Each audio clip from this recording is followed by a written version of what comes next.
ಋತಮಾದಿ ಪೂಜಿತ ಶ್ರೀ ವಿಘ್ನೇಶ್ವರನ ಪಾದ ಪದ್ಮಗಳಿಗೆ ವಂದಿಸುತ್ತಾ, ಶ್ರೀ ಗುರು ರಾಘವೇಂದ್ರನ ಪಾದಾರವಿಂದಗಳಿಗೆ ವಂದಿಸುತ್ತಾ, ಮೂಲ ಪುರುಷೋತ್ತಮನಾಗಿರ್ತಕ್ಕಂಥ ಶ್ರೀಕೃಷ್ಣನ ಅಡಿದಾವರೆಗಳಿಗೆ ಒಡಮಟ್ಟು ಶ್ರೀ ಭಗವದ್ಗೀತೆಯನ್ನು ಪ್ರಾರಂಭಿಸೋಣ.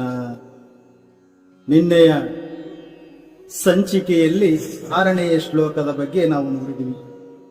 2ನೇ ಅಧ್ಯಾಯದ ಗೀತಾಸಾರ ಸಂಗ್ರಹದ 2ನೇ ಅಧ್ಯಾಯ 6ನೇ ಶ್ಲೋಕವನ್ನು ನಾವು ನೋಡಿದ್ವಿ. ಇವತ್ತು ಆ 6ನೇ ಶ್ಲೋಕದಲ್ಲಿ ಏನೆಲ್ಲ ನಡೆಯಿತು, ಏನೆಲ್ಲ ಆಯಿತು.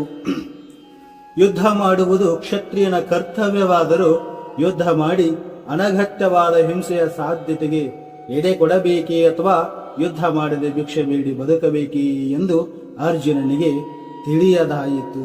ಅರ್ಜುನನು ನಾನು ಏನು ಮಾಡಬೇಕು ಅಂತ ತಿಳಿಯದೆ ಗೊಂದಲದಲ್ಲಿ ಸಿಕ್ಕಾಕಿಕೊಂಡಿದ್ದಾನೆ. ಇದಕ್ಕೆ ಭಗವಂತ ಏನು ಪರಿಹಾರ ಉಪಾಯವನ್ನು ಹೇಳ್ತಾನೆ ಅನ್ನೋದನ್ನ ಮುಂದಿನ ಶ್ಲೋಕಗಳಲ್ಲಿ ನೋಡೋಣ. ಬನ್ನಿ, ಇವತ್ತಿನ ಶ್ಲೋಕ 7. ಕಾರ್ಪಣ್ಯ ದೋಷೋಪಹತ ಸ್ವಭಾವ ಪೃಚ್ಛಾಮಿ ತ್ವಾಂ ಧರ್ಮ ಸಂಹೂಢ ಚೇತಃ ಯಚ್ಛ್ರೇಯ ಸ್ಯಾನಿಶ್ಚಿತಂ ಬ್ರೂಹಿ ತನ್ಮೇ ಶಿಷ್ಯೇಸ್ತೇಹಂ ಶಾಧಿಮಾಂ ತ್ವಾಂ ಪ್ರಪನ್ನಂ. ನೋಡಿ, ಇನ್ನೊಮ್ಮೆ ಈ ಶ್ಲೋಕವನ್ನು ಕೇಳಿ.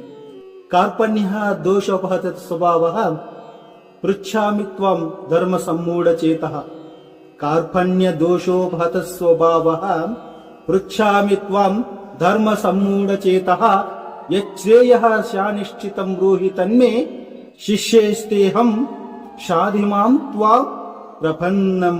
ಅಂದ್ರೆ ಕಾರ್ಪಣ್ಯದ ದೌರ್ಬಲ್ಯದಿಂದ ನಾನೀಗ ನನ್ನ ಕರ್ತವ್ಯದ ಬಗ್ಗೆ ಗೊಂದಲದಲ್ಲಿದ್ದೇನೆ. ಚಿತ್ತ ಸ್ವಾಸ್ಥ್ಯವನ್ನು ಸಂಪೂರ್ಣವಾಗಿ ಕಳೆದುಕೊಂಡಿದ್ದೇನೆ. ಇಂತಹ ಸ್ಥಿತಿಯಲ್ಲಿ ನನಗೆ ಯಾವುದು ಶ್ರೇಯಸ್ಕರ ಎಂದು ನಿಶ್ಚಯವಾಗಿ ಹೇಳು. ನಾನೀಗ ನಿನ್ನ ಶಿಷ್ಯ ಮತ್ತು ನಿನಗೆ ಶರಣಾಗತನಾದ ಆತ್ಮ. ದಯವಿಟ್ಟು ನನಗೆ ಬೋಧಿಸು ಅಂತ ಭಗವಂತನಲ್ಲಿ ವಿನಮ್ರವಾಗಿ ಕೇಳಿಕೊಳ್ಳುತ್ತಿದ್ದಾನೆ. ನಾನು ಏನು ಮಾಡಬೇಕು, ನನಗೇನು ತೋರಿಸ್ತಾ ಇಲ್ಲ, ದಯವಿಟ್ಟು ನನಗೆ ದಾರಿಯನ್ನು ತೋರಿಸು ಅಂತ ಭಗವಂತನಲ್ಲಿ ಯಾಚಿಸುತ್ತಿದ್ದಾನೆ ಅರ್ಜುನನು. ನೋಡಿ, ಪ್ರಕೃತಿಯ ರೀತಿಯಲ್ಲೇ ಭೌತಿಕ ಚಟುವಟಿಕೆಗಳ ಸಂಪೂರ್ಣ ವ್ಯವಸ್ಥೆಯು ಎಲ್ಲರಿಗೂ ಗೊಂದಲವನ್ನು ಉಂಟು ಮಾಡುತ್ತದೆ. ಹೆಜ್ಜೆ ಹೆಜ್ಜೆಗೂ ಗೊಂದಲ. ಆದ್ದರಿಂದ ಯಾರೇ ಆಗಲಿ ಬದುಕಿನ ಗುರಿಯನ್ನು ಸಾಧಿಸುವುದಕ್ಕೆ ಯೋಗ್ಯವಾದ ಮಾರ್ಗದರ್ಶನವನ್ನು ಮಾಡಬಲ್ಲ ಒಬ್ಬ ನಿಜವಾದ ಗುರುವಿನ ಬಳಿಗೆ ಹೋಗುವುದು ಉಚಿತವಾದದ್ದು. ನಿಜವಾದ ಗುರುವಿನ ಬಳಿ ಹೋದಾಗಲೇ ನಮಗೆ ಸನ್ಮಾರ್ಗಗಳು ದೊರೆಯುತ್ತವೆ ಎಂಬುದು ಈ ಶ್ಲೋಕದ ತಾತ್ಪರ್ಯವಾಗಿದೆ.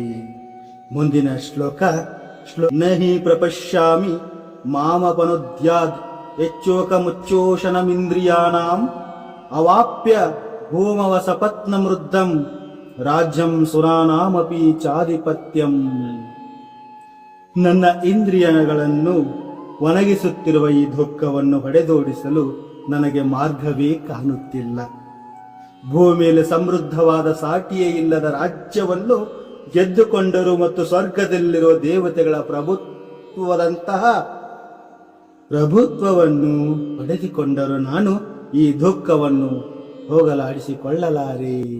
ಅದಕ್ಕಾಗಿ ಭಗವಂತ ನನಗೆ ಯಾವುದು ಉಚಿತವಾದದ್ದು, ಯಾವುದು ಏನು ಮಾಡಬೇಕು, ಸರಿಯಾಗಿ ನನಗೆ ಮಾರ್ಗವನ್ನು ತೋರಿಸು. ಸನ್ಮಾರ್ಗವನ್ನು ತೋರಿಸಬಲ್ಲ ಗುರುವಿನ ಸನ್ನಿಹ ಬೇಕು ನಮಗೆಲ್ಲ ಅಂತ ಅರ್ಜುನನು ಭಗವಂತನಲ್ಲಿ ಕೇಳ್ಕೊಳ್ತಾ ಇದ್ದಾನೆ.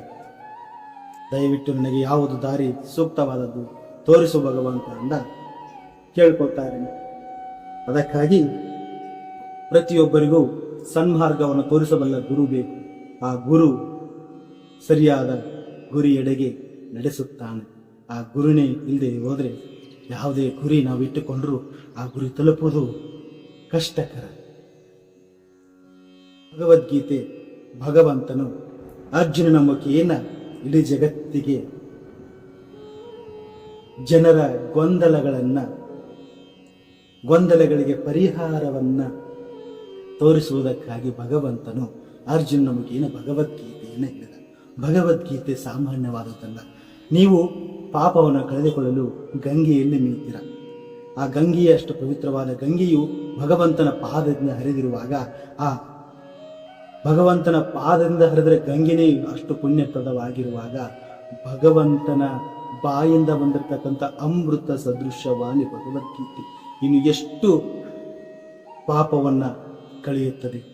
ಪಾಪ ಮೋಕ್ಷ ದಾರಿಯನ್ನು ತೋರಿಸುವಂತಹ ಈ ಭಗವದ್ಗೀತೆಯನ್ನು ಎಲ್ಲ ಭಗವಂತನ ದಾರಿಯನ್ನು ಭಗವಂತನು ತೋರಿಸ್ತಕ್ಕಂತಹ ಮಾರ್ಗವನ್ನು ನಾವು ಸರಾಗವಾಗಿ ಸಾಗೋಣ ಅಂತ ಹೇಳ್ತಾ ಇಂದಿನ ಸಂಚಿಕೆಯನ್ನು ಮುಗಿಸೋಣ. ಮತ್ತೆ ಮುಂದಿನ ಸಂಚಿಕೆಯಲ್ಲಿ ಭೇಟಿಯಾಗೋಣ.